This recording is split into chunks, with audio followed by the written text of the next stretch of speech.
एक जंगल में एक तालाब था। उस तालाब में बहुत से जीव रहते थे। वही तालाब के पास एक वृद्ध बगुला भी रहता था, जो कि बहुत बूढ़ा होने के कारण मछलियों का शिकार करने में असमर्थ हो गया था और अक्सर उसे भूखा ही रहना पड़ता था।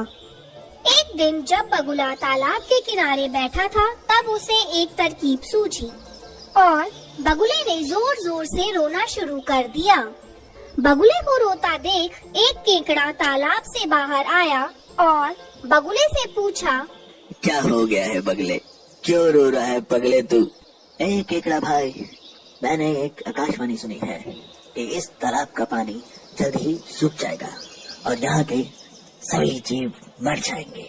बस इसीलिए मेरी आंखों में आंसू है और अम्मी जान कहती थी कि हो सके तो किसी का भला कर दो।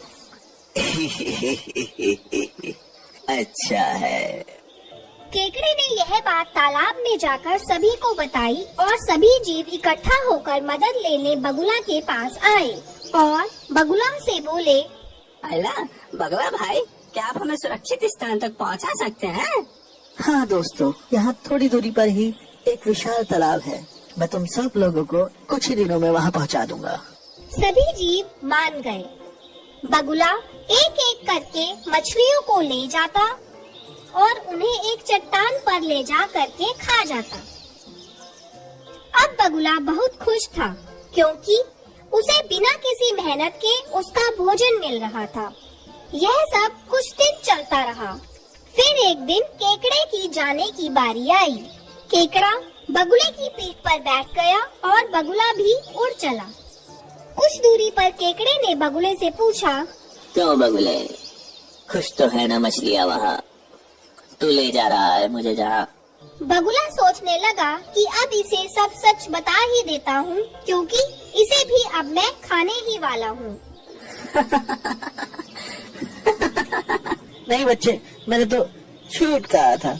ऐसा तो कोई तालाब है ही नहीं। और हाँ, जो मछलियाँ मैं ले गया था वो सारी मछलियाँ मेरे पेट में खुश हैं। और अब तू भी वहीं जाने वाला है। केकड़े ने सोचा, यदि यह दुष्ट बगुला जीवित रहा तो उसका और तालाब के सभी जीवों का जीवन संकट में आ जाएगा। यह सोचकर केकड़े ने अपने तेज पंजे बगुले की गर्दन में गाड़ दिए। ये तूने अच्छा नहीं किया बगुले, अब मरेगा बगुला। बगुला धरती पर जा गिरा और मर गया। बहुत फड़फड़ा रहा था, जान बचाएगा सबकी। केकड़े ने यह सारी बात वापस तालाब पर जाकर सभी जीवों को बताई। सभी जीवों ने समझदार केकड़े की प्रशंसा की और उसका धन्यवाद किया।